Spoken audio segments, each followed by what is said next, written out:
Hello everyone, welcome to our channel Himachal civil tab. तो आज जो है इस सेशन में हम एचपी टेट नॉन मेडिकल 2022 दिसंबर में जो क्वेश्चंस आए थे केमिस्ट्री सेक्शन से, उनको जो है वो हम डिटेल में स्टडी करेंगे। और अगर आप भी हमारे चैनल से टेट की प्रिपरेशन करना चाहते हैं तो उसका जो बैच है वो 1 अप्रैल 2023 से लॉन्च हो रहा है और आप उसमें एडमिशन ले सकते हैं, जिसमें आपको प्रॉपर नोट्स, प्रॉपर लेक्चर्स और प्रॉपर प्रैक्टिस क्वेश्चन जो है वो देखने को मिलेंगे। तो चलो अपना सेशन स्टार्ट करते हैं और फर्स्ट क्वेश्चन देखते हैं।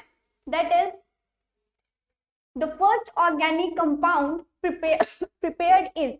फर्स्ट ऑर्गेनिक कंपाउंड जो लैब में सिंथेसाइज किया गया था वो कौन सा था? और आपके ऑप्शन है, क्या वो मीथेन था, एसिटिक एसिड, यूरिया या फिर मिथाइल एल्कोहल। तो this is a very direct question. और ये क्या है, जब आप ऑर्गेनिक केमिस्ट्री पढ़ना स्टार्ट करते हो वहां पे जो है वो फर्स्ट पैराग्राफ में ये क्वेश्चन जो है वो दिया गया था। ठीक है, एक लाइन दी हुई है कि जो फर्स्ट टाइम ऑर्गेनिक केमिस्ट्री का प्रोडक्ट जो बनाया गया था वो कौन सा था आपके पास। दैट इज आपका आंसर है option D, that is urea, having the formula NH2 CO and H2। This is the formula of urea and आप जो है इसे एज अ फर्टिलाइजर भी यूज करते हैं। ठीक है जी। और इसमें एक और क्वेश्चन आपको देखने को मिल सकता है कि जो यूरिया होता है उसमें मेन एलिमेंट जो होता है वो कौन सा होता है। Then it is the nitrogen containing compound है। सो याद रखना है इस बात को कि जो फर्स्ट टाइम ऑर्गेनिक केमिस्ट्री का लैब में प्रोडक्ट प्रिपेयर किया गया था वो कौन सा था, आपका यूरिया था, having the formula NH2C+O NH2। और इसमें जो मेन एलिमेंट होता है वो कौन सा होता है, नाइट्रोजन होता है। और इसे जो है एज अ फर्टिलाइजर भी हम अपनी डेली लाइफ में यूज करते हैं। ठीक, तो चलो move to the next part. The oxidation number of iron in FeCO5, जिसका नाम क्या होगा, पेंटाकार्बोनिल फेरेट। ठीक है, या पेंटाकार्बोनिल आयरन भी आप इसे कह सकते हो। तो अगर मैं बता दूं तो कार्बोनिल आपका क्या है, एक न्यूट्रल लीगेंड है आपका ये। दैट इज कि इसके ऊपर चार्ज क्या होता है, जीरो चार्ज होता है। और अगर मैं इसकी बात करूं, क्योंकि इस पे जीरो चार्ज है तो मतलब कि आयरन की ऑक्सीडेशन स्टेट यहाँ पे कौन सी होगी, जीरो ऑक्सीडेशन स्टेट जो है वो देखने को मिलेगी। सो the right answer is option A. क्यों? क्योंकि जो आपका लीगेंड लगा हुआ है वो कैसा है, आपका न्यूट्रल है, उसके ऊपर जो है वो कोई भी चार्ज प्रेजेंट नहीं है। दैट इज वाई आयरन की ऑक्सीडेशन स्टेट आपको क्या देखने को मिलेगी, जीरो देखने को मिलेगी। चलिए next question. Which of the following particulates is most toxic? इनमें से कौन सा पार्टिकल जो है वो सबसे ज्यादा एनवायरमेंट के लिए हार्मफुल है? आपके पास ऑप्शन है स्मोक, इनऑर्गेनिक कंपाउंड, सूट या फिर fly ash.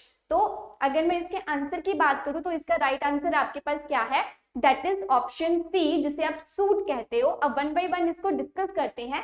This is suit. Chimney से निकलने वाला जितना भी काला धुआं होता है या फिर इंडस्ट्रीज से निकलने वाला जो काला धुआं है उसे आप क्या कहते हो, सूट कहते हो। ठीक है। और अगर मैं फ्लाई ऐश की बात करूं तो पावर प्लांट में जब न्यूक्लियर रिएक्शन होती है उसके बाद का जो वेस्ट मटेरियल होता है उसे आप क्या कहते हो, फ्लाई ऐश कहते हो, जो आपको राख की तरह देखने को मिलती है लेकिन इसमें बहुत सारे टॉक्सिक एलिमेंट्स जो होते हैं वो ऑलरेडी प्रेजेंट होते हैं। इनऑर्गेनिक पॉल्यूटेंट्स की बात करूं तो वो नेचर में जो है वो नेचुरली फॉर्म में भी एग्जिस्ट करते हैं और ड्यू टू इंडस्ट्रियल पॉल्यूशन जो है वो आजकल इंक्रीज भी हो रही है। अगर स्मोक की बात करूं तो आपने सर्दियों में देखा होगा, सर्दियों में भी नहीं, जो मौसम आपका बिल्कुल नॉर्मल होता है तब भी आपको धुंध धुंध दिखाई देती है, तो उसका मतलब क्या है कि वहां पे क्या है, स्मोक है। तो smoke is air pollution that reduces the visibility. मतलब जब आपको धुंधला धुंधला चीजें दिखाई देती हैं, प्रॉपर विजिबल चीजें नहीं है, तो वो किसकी वजह से होता है, स्मोक की वजह से होता है। आपको ऐसा धुआं धुआं टाइप जो है वो देखने को मिलता है।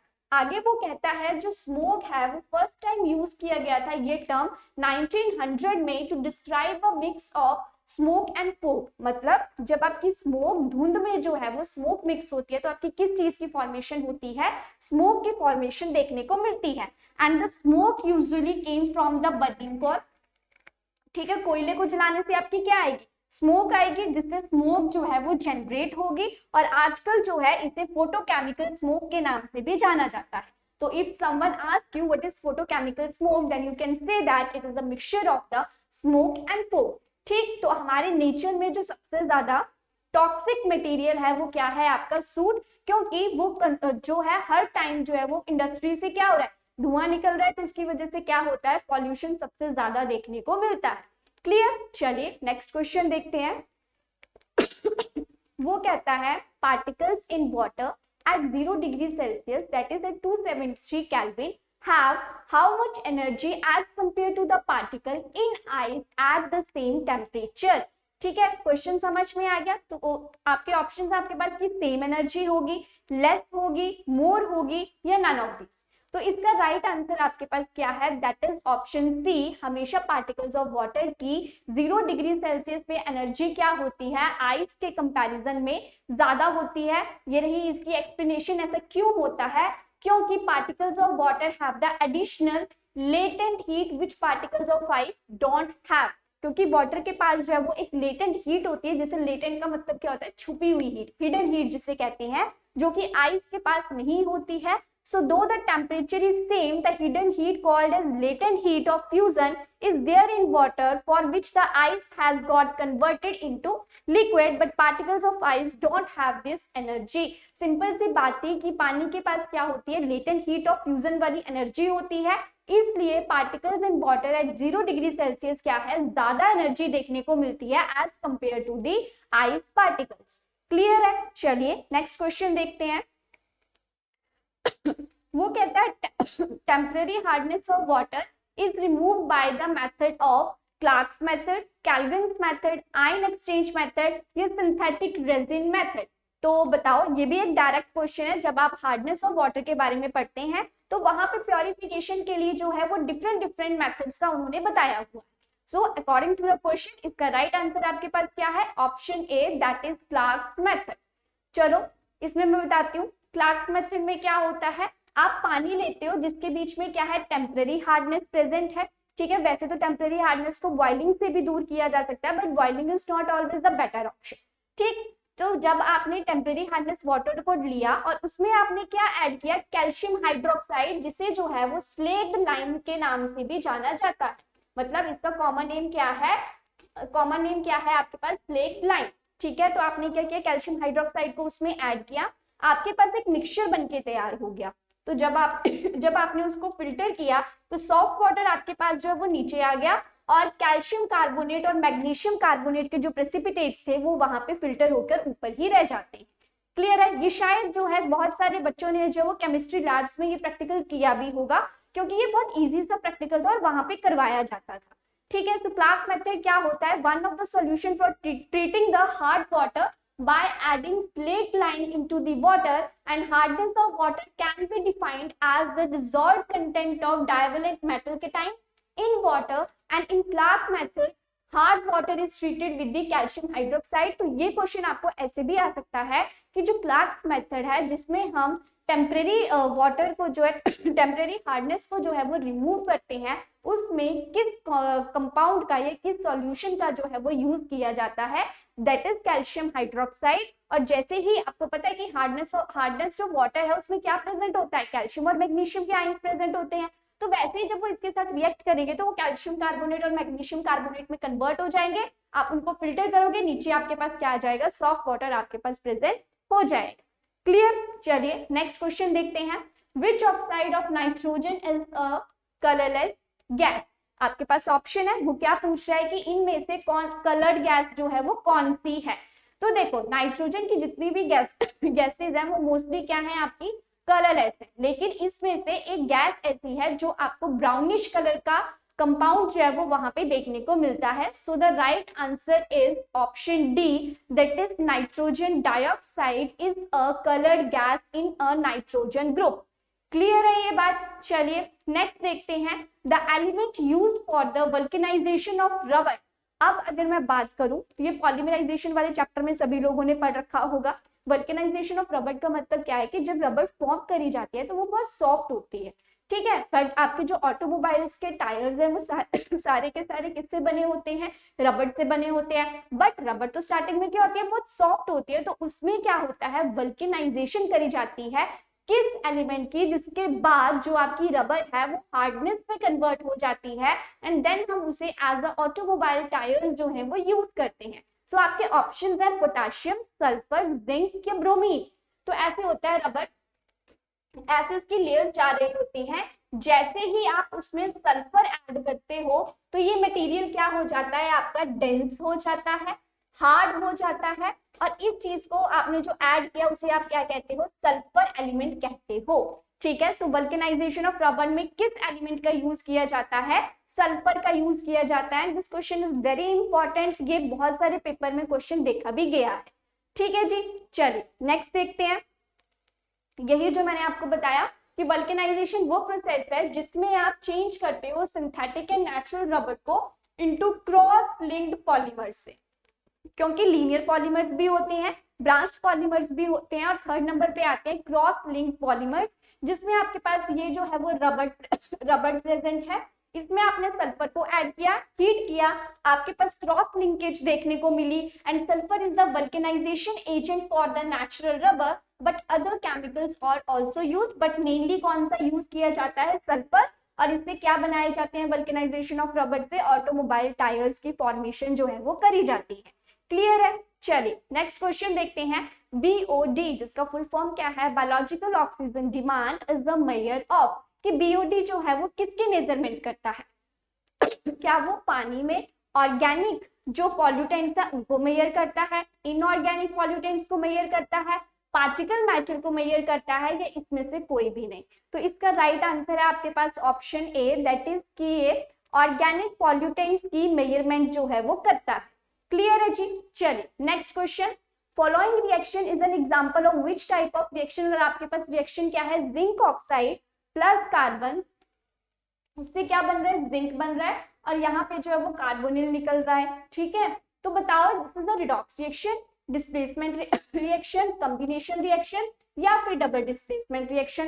तो देखो इसमें क्या हो रहा है, यहाँ पे जिंक ऑक्सीजन के साथ था, यहाँ पे क्या हो गया, ऑक्सीजन रिमूव हो गई, यहाँ कार्बन अकेला था, यहाँ पे क्या हो गया, कार्बन की एडिशन होगी, मतलब यहाँ पे ऑक्सीडेशन भी देखने को मिल रही है और रिडक्शन भी देखने को मिल रही है। And the reaction in which oxidation and reduction occur simultaneously, that reaction is known as the redox reaction.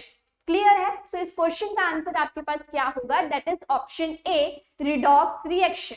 Clear, तो चलो एक बार समझ लेते हैं रिडॉक्स रिएक्शन में क्या हो रहा है। जैसे मान लो एक आपका कंपाउंड है, इसमें क्या हो गया, लॉस ऑफ इलेक्ट्रॉन हो गया, और वो क्या बन गया आपके पास ए पॉजिटिव, दैट मीन्स की ऑक्सीडेशन हो रही है, और ऑक्सीडेशन का मतलब क्या है, इंक्रीज इन ऑक्सीडेशन नंबर का होना।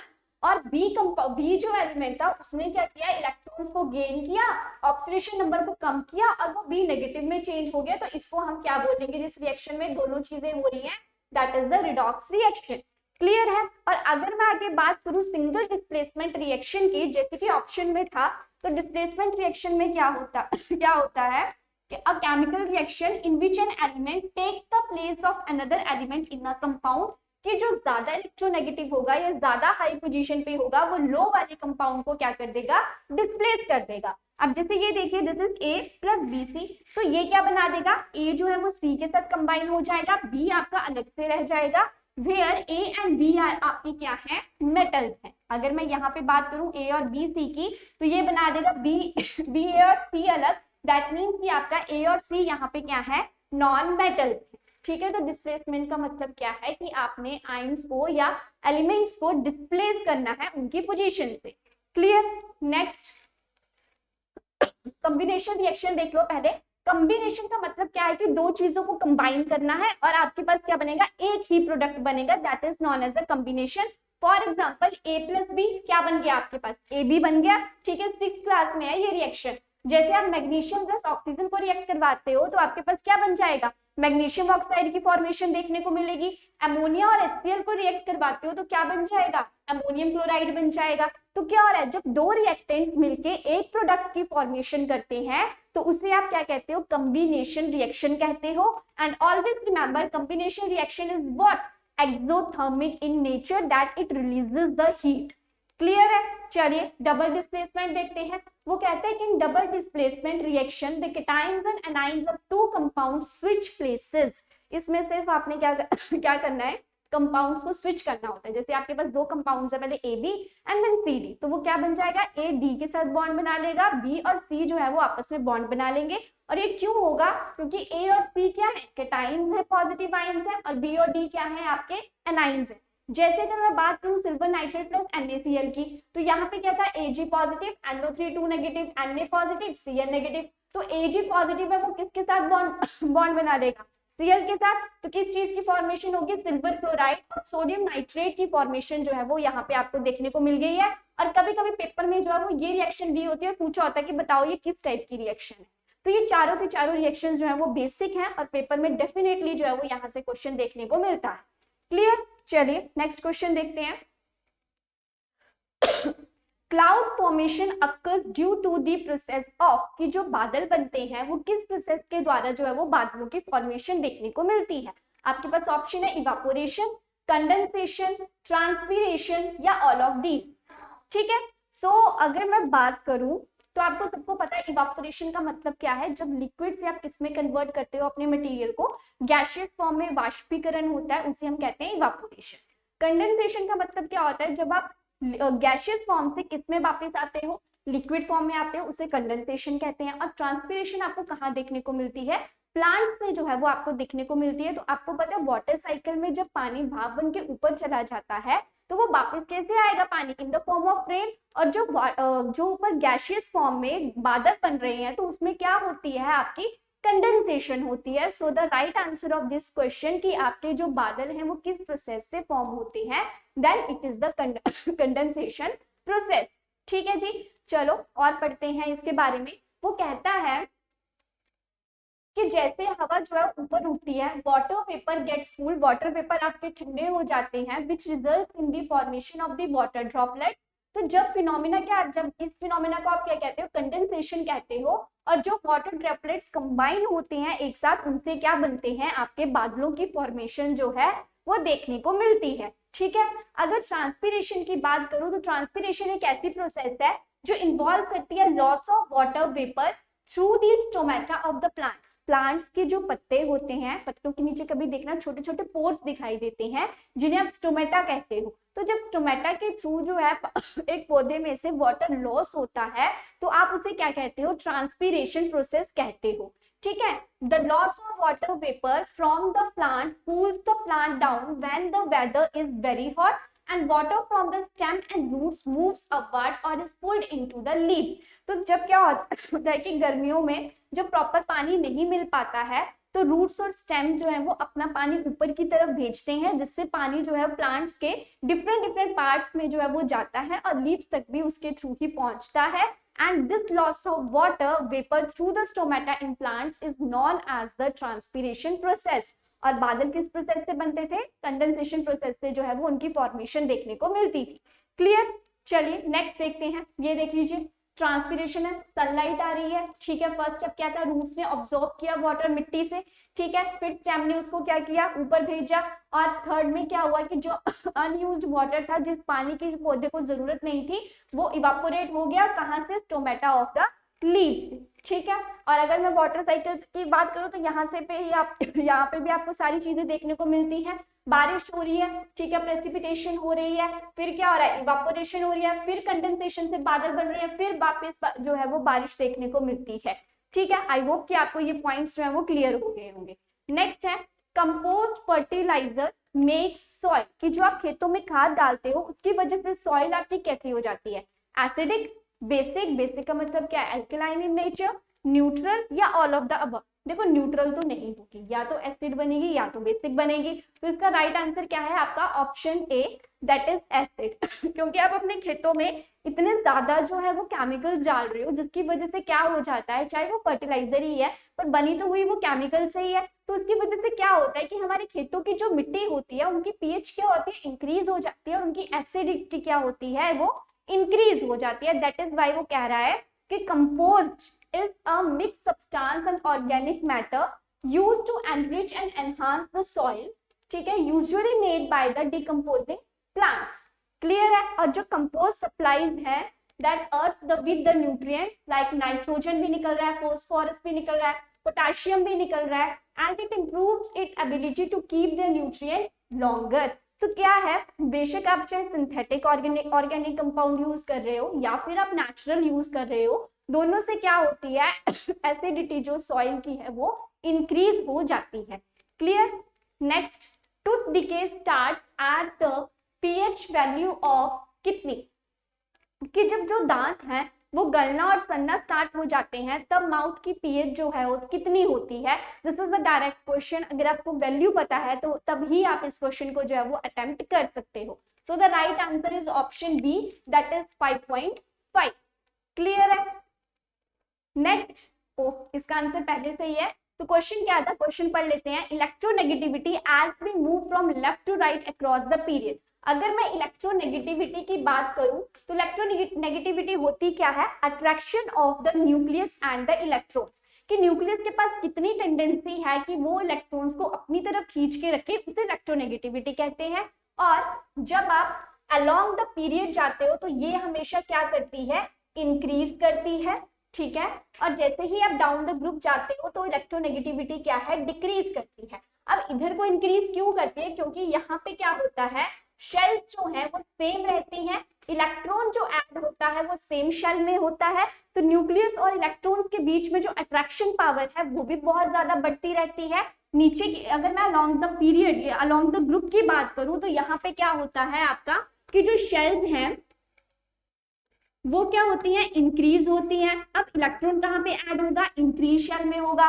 तो न्यूक्लियस अगर ये है तो आपका इलेक्ट्रॉन यहाँ है, तो यहाँ पे क्या हो रहा है, डिस्टेंस इंक्रीज हो रहा है, तो अट्रैक्शन क्या हो जाएगी, कम हो जाएगी। तो इलेक्ट्रोनेगेटिविटी अलोंग द ग्रुप क्या होगी, डिक्रीज होगी। और जब आप लेफ्ट टू राइट पीरियड में जाओगे तो वहां पे क्या हो जाएगी, इंक्रीज हो जाएगी। और यहाँ पे एक बात हमेशा याद रखनी है कि fluorine is the most electronegative atom, then oxygen, then nitrogen. Phone से याद रख लेना कि सबसे ज्यादा इलेक्ट्रोनेगेटिव एलिमेंट कौन सा है, फ्लोरीन जो है वो सबसे ज्यादा है। क्लियर। चलिए नेक्स्ट देखते हैं। The number of neutrons in chlorine, उन्होंने बोला हुआ है कि बताओ इस कंपाउंड में कितने नंबर ऑफ न्यूट्रॉन्स प्रेजेंट है। देखो जो आपके पास एटॉमिक नंबर होता है ना, वो आपको बताता है कि एक एलिमेंट में कितने प्रोटॉन्स हैं और कितने क्या है, इलेक्ट्रॉन्स हैं। तो मान लो अगर मैं इसकी बात करूं और अगर मैं, ये क्या है आपका एटॉमिक नंबर है, और जो इसका डबल है ये क्या है आपका मास नंबर। ठीक। तो अगर इन्होंने पूछा होता कि बताओ इसमें कितने इलेक्ट्रॉन और प्रोटॉन है, तब उसका आंसर सीधा आ जाता 17 है। लेकिन अभी उन्होंने क्या पूछा हुआ है, मास नंबर। तो मास नंबर हमें कैसे पता, हमें पूछा हुआ है न्यूट्रॉन्स के बारे में, तो न्यूट्रॉन्स का पता कैसे चलता है, when you माइनस दिस, मतलब 37 को माइनस कर दो 17 तो कितना आ जाएगा आपके पास ये 20। So the right answer is option B.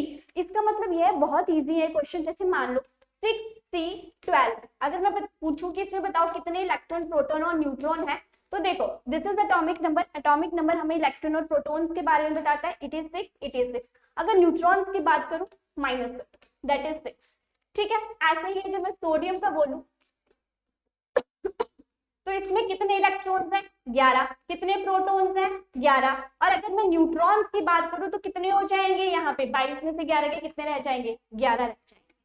ठीक है। तो ऐसे जो है वो डिफरेंट चीजें आती हैं। अगर यहाँ पे ना एक और क्वेश्चन आता है, आपने देखा होगा कि आपके पास ऐसा होता है 1H1, तो जो हाइड्रोजन है उसके पास कोई भी न्यूट्रॉन नहीं होता है। तो अगर पेपर में क्वेश्चन आए कि कौन सा ऐसा एलिमेंट है जिसमें न्यूट्रॉन की संख्या जो है वो 0 होती है, तो वो होता है हाइड्रोजन। और अगर क्वेश्चन आ रहा है कि हाइड्रोजन के किस आइसोटोप में नंबर ऑफ न्यूट्रॉन्स जो होते हैं वो 0 होते हैं, देन उसका आंसर आपके पास आएगा प्रोटियम। क्योंकि आइसोटोप कितने होते हैं हाइड्रोजन के, 3 होते हैं, प्रोटियम, ड्यूटेरियम एंड इट्रियम। और प्रोटियम की अगर मैं बात करूं दैट इज 1H1, तो वहां पे न्यूट्रॉन्स की संख्या कितनी हो जाती है, 0 हो जाती है। क्लियर है। चलिए नेक्स्ट चलते हैं। टैमरिंड कंटेन्स, टैमरिंड जो है वो क्या कंटेन करता है। अब मैं टैमरिंड की बात करूं, टैमरिंड इज व्हाट, इमली। तो इमली में कौन सा एसिड प्रेजेंट है, citric acid, tartaric acid, succinic acid या नन ऑफ द अबव। अगर मैं सिट्रिक एसिड की बात करूं तो जितने भी आपके सार फ्रूट्स हैं, मतलब खट्टी चीजें हैं आपकी, उनमें क्या पाया जाता है, citric acid, and it is the richest source of the vitamin C. ठीक है जी। और अगर मैं टार्ट्रिक एसिड की बात करूं तो एक तो ये इमली में देखने को मिलता है, दूसरा किस में देखने को मिलेगा, ये आपको ग्रेप्स में जो है वो देखने को मिलता है। So according to the question की जो टैमरिंड है, जो इमली है, उसमें कौन सा एसिड प्रेजेंट है, that is option B, that is tartaric acid. Clear है। चलो अब मैं थोड़ी सुसीनिक एसिड की अगर मैं बात करूं तो ये क्या है, यूज किया जाता है इन दी प्रिपरेशन ऑफ विटामिन ए, बहुत सारे फार्मास्यूटिकल और कॉस्मेटिक्स में यूज किया जाता है। अगर इंडस्ट्रियल प्रिपरेशन की बात करूं तो डाइएसिड की फॉर्म में, हर्बिसाइड्स की फॉर्म में, पॉलीमर्स की फॉर्म में, ल्यूब्रिकेंट्स की फॉर्म में यूज किया जाता है। फूड की अगर मैं बात करूं तो this is a very bread softening agent, flavour enhancer है, ठीक है, प्रिजर्वेटिव के फॉर्म में यूज किया जाता है, मॉडिफाइड स्टार्च की फॉर्म में यूज किया जाता है। और अगर मैं यहाँ पे बात करूं तो अनदर की बात करूं तो यहाँ पे जो है ये कट फ्लावर्स में यूज किया जाता है, फैब्रिक फिनिश में यूज किया जाता है। तो ऐसे जो है वो सुसीनिक एसिड आपको बहुत जगह पर देखने को मिलता है। क्लियर है ये बात? चलिए नेक्स्ट क्वेश्चन देखते हैं। Blend is an ant acid. अब क्या हुआ है कि आपको पता है जब हमें कोई मधुमक्खी काट ले या कोई चींटी काट ले तो बॉडी में क्या होता है, एसिड रिलीज होता है। तो वो एसिड कौन सा होता है आपका, मीथेनोइक एसिड। आपको पता होगा ये चीज, मीथेनोइक एसिड जो है वो कहाँ प्रेजेंट होता है, एंट स्टिंग में। जब भी आपको कोई चींटी काट ले या मधुमक्खी काट ले तो बॉडी में जो है वो ये एसिड रिलीज होता है। अब इसको न्यूट्रलाइज करना है, तो न्यूट्रलाइजेशन के लिए हमें क्या चाहिए, कोई बेस चाहिए। उस बेस को हम क्या कहते हैं, एंटासिड कहते हैं। और वो इसमें से कौन सा है, that is option C, magnesium hydroxide, जिसे जो है वो मिल्क ऑफ मैग्नीशिया के नाम से भी जाना जाता है। And this is very very important question, ये और भी पेपर में क्वेश्चन आ सकता है, ठीक है। तो याद रखना है जब चींटी ने काटा तो कौन सा एसिड रिलीज हुआ, मीथेनोइक एसिड रिलीज हुआ। उसको न्यूट्रलाइज करने के लिए एक बेस की जरूरत है जिसे हम एंटासिड कहते हैं, और उसका नाम है आपके पास magnesium hydroxide, which is also known as the milk of magnesia. Clear? चलिए next question. Which disease is caused by the air pollution? इनमें से कौन सा डिजीज जो है वो एयर पॉल्यूशन से होता है, दैट इज, मेरे से आंसर पहले आ गया, दैट इज ब्रोंचिटिस। अब देखो जॉन्डिस, ये क्या है, लीवर में जब प्रॉब्लम होगी तब होगा। इसमें क्या होता है, आपका लॉस ऑफ एपिटाइट हो जाता है, आपको भूख लगना जो है वो बिल्कुल बंद हो जाती है, ठीक है। तो लीवर जो है वो एयर पॉल्यूशन से तो नहीं होता है। अगर मैं मलेरिया की बात करूं तो ये किससे होता है, फीमेल मॉस्किटो के कट होने की वजह से ये होता है। उसका नाम क्या है आपका, एनाफ्लीज है, ठीक है। प्रोटोजोआ की वजह से जो है वो ये डिजीज जो है वो देखने को मिलता है, ठीक। अगर मैं टाइफाइड की बात करूं तो ये किससे होता है, ये बैक्टीरिया से होता है, ठीक है। किसके ऊपर इफेक्ट करता है, स्मॉल इंटेस्टाइन को।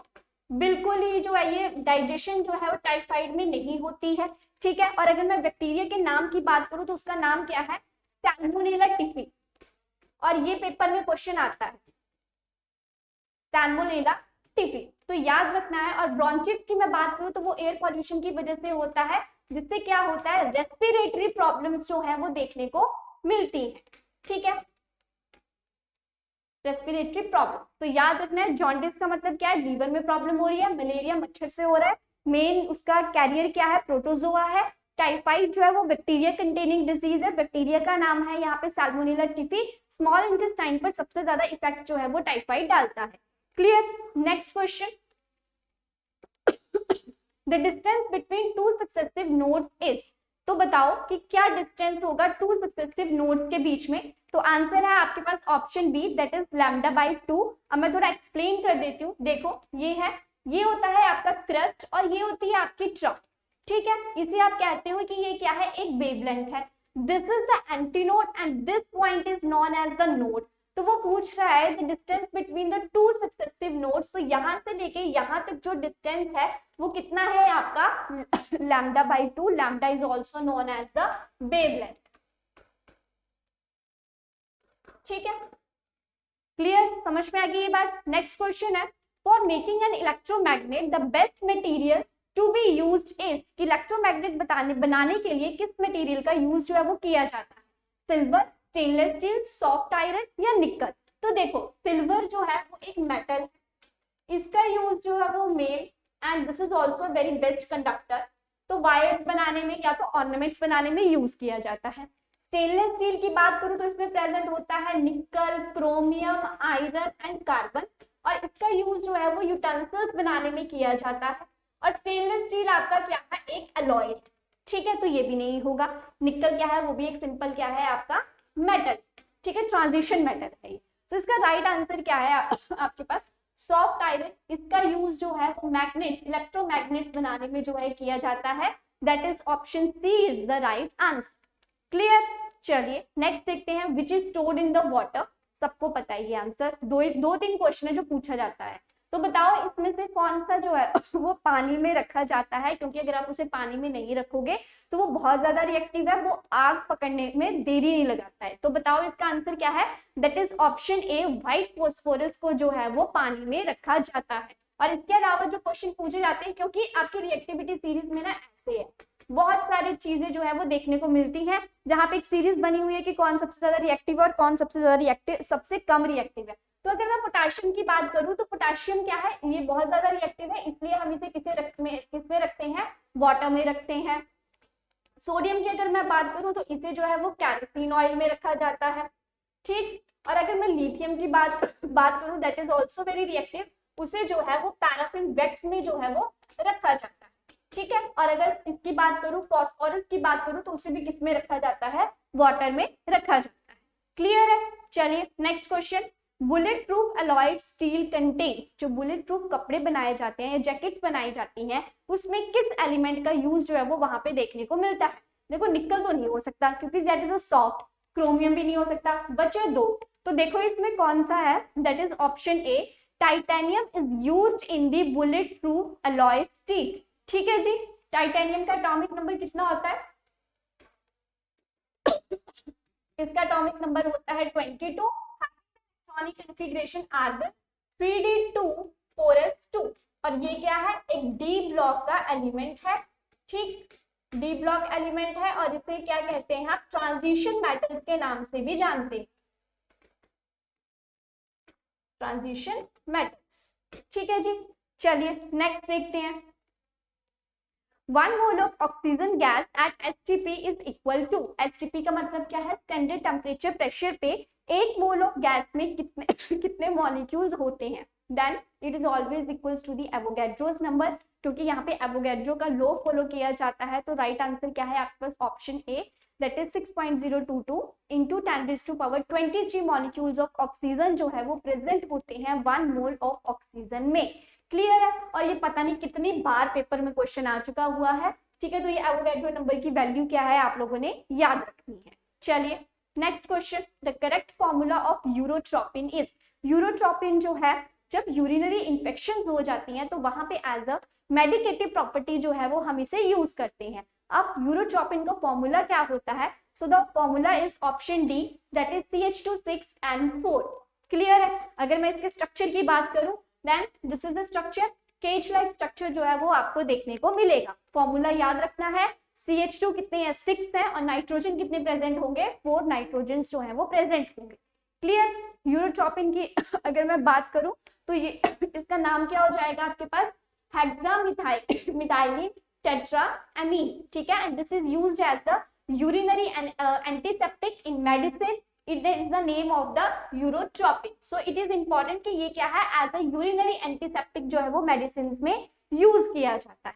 क्लियर है। चलिए नेक्स्ट देखते हैं, cassiterite is an ore of, direct question है, if you know the ores, किस एलिमेंट की कौन कौन सी ओर्स है, तो आप इस क्वेश्चन को कर सकते हो। ठीक है।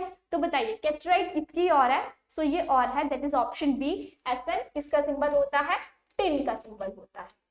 ठीक। तो मेमोरी बेस्ड क्वेश्चन है, इस क्वेश्चन को याद रखना है। देखो कैस्टराइट क्या है, किसकी ओर है, टिन की ओर है, इसे जो है वो टिन स्टोन भी कहा जाता है। मॉलिक्यूलर फॉर्मूला क्या है, SnO2 है, हैवी है, और हार्ड टिन डाइऑक्साइड है, that is a measure of और ऑफ टिन। कलरलेस है जब प्योर होती है, बट ब्राउन और ब्लैक है जब क्या है, उसमें इंप्यूरिटीज प्रेजेंट होती है। ठीक है। इसके बाद अगर मैं बात करूं, जो कैस्टराइट है उसमें 78.6% टिन होती है, and the principal tin ore throughout the ancient history and remains the primary source of tin metal। ठीक है। प्लास्टिक्स बनाने में, कंटेनर्स, होल्डर्स और पॉलिशिंग कंपाउंड्स में जो है इसका यूज किया जाता है। ठीक है। तो क्या याद रखना है, कैस्टराइट का फॉर्मूला क्या था आपके पास, SnO2, that is tin oxide. और किसकी ओर है, ये टिन की ओर जो है वो ये देखने को मिलती है। नेक्स्ट क्वेश्चन है, a 3d atomic orbital has 1 radial node and angular node, 2 angular nodes, 2 radial nodes या no nodes। तो इसका राइट आंसर आपके पास क्या है कि इसमें 2 एंगुलर नोड्स जो है वो प्रेजेंट होती हैं 3d एटॉमिक ऑर्बिटल में। ठीक है। आंसर देख लो अब इसका कैसे आया, तो देखो जो रेडियल नोड्स है ना कैलकुलेट की जाती है n-l-1 से, ठीक है। वहां पे n-1 का मतलब क्या है कि कितनी नोड्स प्रेजेंट है। और अगर मैं एंगुलर नोड्स की बात करूं तो वो किससे डिनोट होती है, l से डिनोट होती है। It is given that angular node is equals to 2। It means कि आपका l क्या है, 2 है। दैट इज वाई जो है यहाँ पे हमने बोला कि 2 एंगुलर नोड्स थी, क्योंकि आपको पता है ऐसे होता है 0 1 2 एस पी डी। तो डी में कितनी आ जाएंगी, 2 एंगुलर नोड्स जो है वो देखने को मिलेंगी, क्योंकि ये किसकी वैल्यू होती है, एल की वैल्यू होती है। तो 3D था, तो 3D में एल की वैल्यू कितनी थी, 2 थी। और हमें पता है कि जो एल है वो क्या दिखाता है, एंगुलर नोड को दिखाता है। That is why it has 2 angular nodes in 3D atomic orbital. और ये अगर फॉर्मूला याद है तो आप किसी भी एटॉमिक ऑर्बिटल की नोड्स और एंटी नोड्स जो है वो वहां से निकाल सकते हो। Clear. Next, which of the following beneficiation process is used for the mineral Al2O3 molecules of water. इसे आप क्या कहते हो, बॉक्साइट कहते हो। बॉक्साइट किसकी और है, एल्यूमिनियम की और, ठीक है। तो वो बोल रहे हैं कि इसकी बेनिफिकेशन प्रोसेस मतलब कि इसकी प्योरिफिकेशन प्रोसेस में किस मेथड का यूज जो है वो किया जाता है। That is liquation, flotation, leaching या मैग्नेटिक सेपरेशन। तो मैग्नेटिक सेपरेशन तो सबसे पहले कट हो जाएगा, क्योंकि ये वहां पे होती है जहां पे आयरन कंटेनिंग मटेरियल्स जो है वो प्रेजेंट होते हैं। सो इस क्वेश्चन का आंसर आपके पास क्या है, that is option C. Leaching का यूज जो है वो बॉक्साइट की प्योरिफिकेशन में किया जाता है, ठीक है जी। तो देख लो लीचिंग क्या है, leaching it involves the treatment of ore which with leaching agent. ये agent sodium hydroxide, sodium cyanide, potassium cyanide और अदर एजेंट्स जो है वो यूज किए जाते हैं, due to which ore become soluble and their impurities remain insoluble. मतलब कि अगर आपके पास बॉक्साइट है, एल्यूमिनियम की ओर्स निकली हुई हैं, तो जब आप उन्हें इनके साथ मिक्स करोगे तो बॉक्साइट क्या होगा, इसके साथ मिक्स हो जाएगा और इंप्यूरिटीज क्या होंगी, इनसॉल्युबल रह जाएंगी। And the leaching process is basically done in the extraction of aluminium from the alumina, जिसे आप बॉक्साइट भी कहते हैं। और अगर मैं फ्रोथ फ्लोटेशन की बात करूं तो फ्रोथ फ्लोटेशन एक ऐसी प्रोसेस है selectively separating hydrophobic materials from hydrophilic. Hydrophobic का मतलब होता है जो पानी में डिसॉल्व नहीं होते हैं, जिसे आप वाटर हीटिंग कहते हैं। और हाइड्रोफिलिक का मतलब क्या है, जो वाटर लविंग होते हैं, पानी में डिसॉल्व हो जाते हैं। तो जब दोनों को अलग अलग करना है तो किस मेथड का यूज किया जाता है, फ्रोथ फ्लोटेशन प्रोसेस का यूज किया जाता है। क्लियर है। चलिए नेक्स्ट देखते हैं, which of the following halogen has the highest bond energy. किसे तोड़ने में सबसे ज्यादा एनर्जी जो है वो लगेगी। देखो हैलोजन है तो एक्सेप्शन है, सबसे ज्यादा लगनी चाहिए थी। जो छोटा साइज होगा तो वहां पे क्या होगा, बॉन्ड तोड़ने के लिए ज्यादा एनर्जी लगेगी।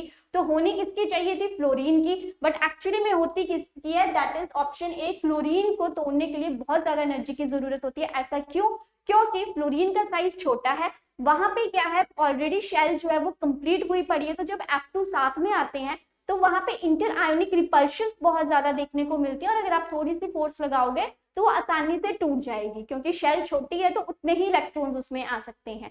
लेकिन क्लोरीन में क्या है कि साइज भी फ्लोरीन से थोड़ा सा ज्यादा है और इलेक्ट्रॉन के बीच में कोई रिपल्शन नहीं हो रही है, इसलिए वहां पे स्ट्रेंथ जो होती है वो ज्यादा हो जाती है और उसे ब्रेक डाउन करने में है जो एनर्जी का यूज ज्यादा होता है।